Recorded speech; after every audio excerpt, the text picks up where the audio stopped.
Ahoy, shipmates! It's the Scarlet Lady. Virgin Voyages new cruise ship. Well, I say new, not actually that new. I haven't had the opportunity to take a flight around the Scarlet Lady, and this was going to be one of her last trips into, and the keener viewers may have noticed, not the port of Southampton, but the port of Portsmouth. Conditions are a little grey and cloudy this morning. That's not a bad photo. Very interesting design, the Scarlet Lady, I must say, compared to what we get in the ports of Southampton. Very distinctive design on many levels. For a start, even though it's a fairly dull grey morning, you may have noticed the hull of the vessel is actually grey as well. Now, this is unusual. I don't think we've had any grey cruise ships into the port of Southampton. Also, the bow, as you can see there, is very vertical. And there's lots of red detailing, the typical Virgin colour. And of course, that's the Scarlet Lady on the front there. Launched in February 2019, and then sort of completed in February 2020, and then pretty much shut down for the pandemic, so all a bit confusing last year. 111,000 gross tons, 277 metres long, so not as big as some of the big cruise ships. 17 decks in total, 13 of which are passenger accessible. Now, it's quite early here. Well, that's much better shot, isn't it? Oh, very distinctive. Look at the stern as well. Very distinctive stern. That's almost a reverse angle on the stern. This is an unusual ship. I'm a little bit confused down here. I don't fly Portsmouth very often, so I'm trying to get my bearings.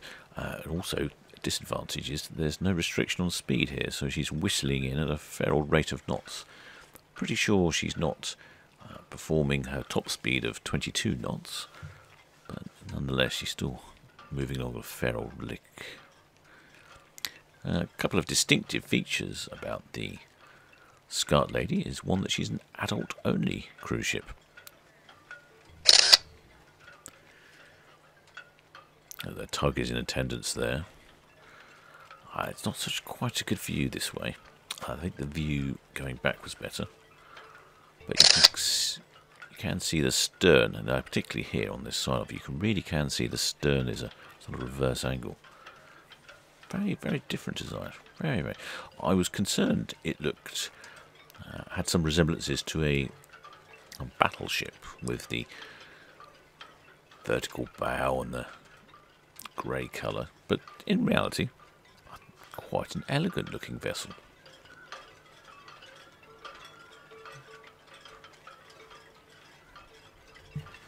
Total passenger capacity on the Scarlet Lady is 2,770 passengers and 1,160 crew. Apparently also the ship produces her own energy through a 1 megawatt system that uses the waste heat from her diesel engines. That sounds very nifty.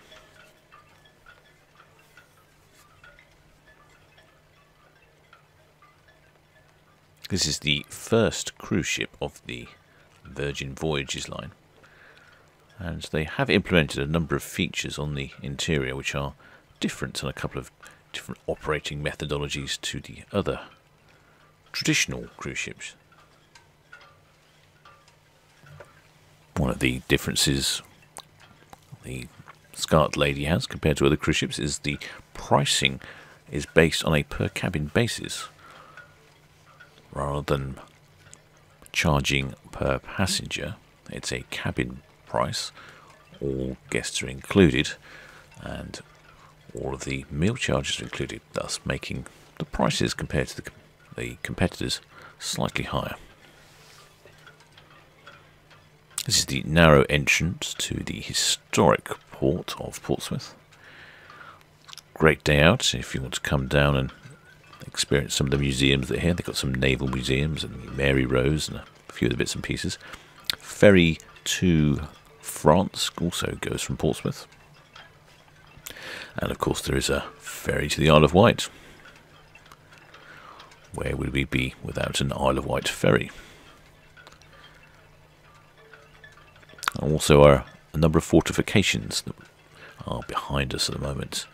And of course, as you can see, some fortifications in front of us. Port of Southampton has a massive variety of traffic. Container ships, cruise ships, all sorts of things. Portsmouth has cross-channel ferries and military ships, and naval ships, those sorts of things. So it is slightly different in that respect. I'd probably say Portsmouth is not as busy as Southampton traffic-wise, but they're somewhat similar. And this is one of the White Link ferries that we can sometimes see on the cruise cam. This travels from Portsmouth to Fishbourne.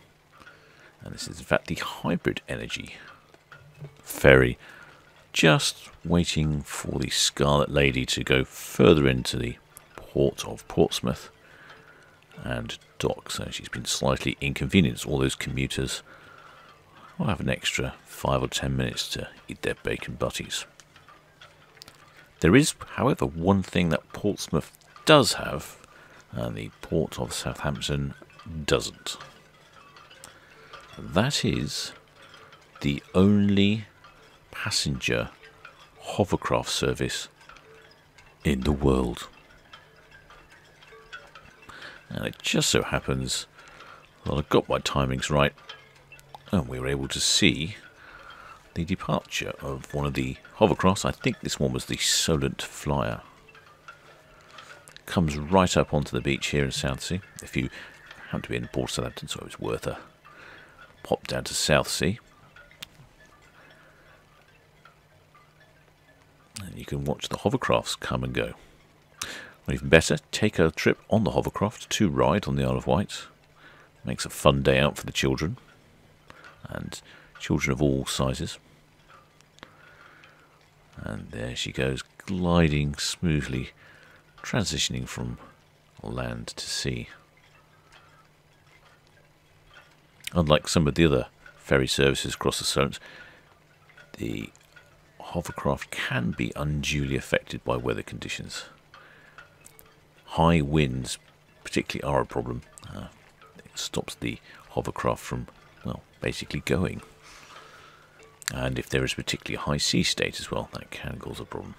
But generally, they operate most of the year, travelling to and from Ryde.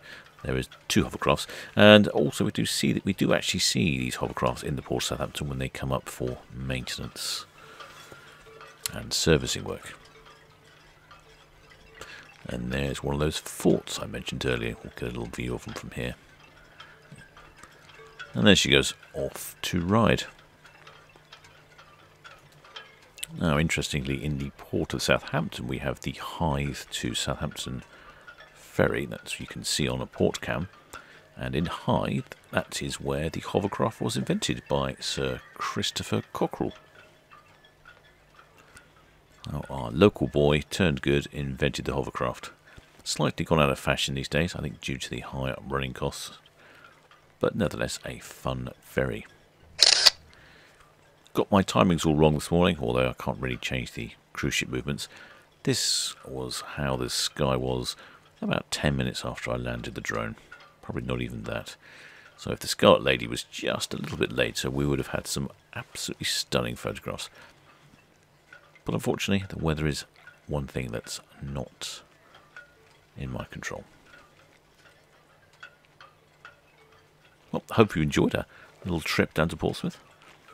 And until next time, shipmates.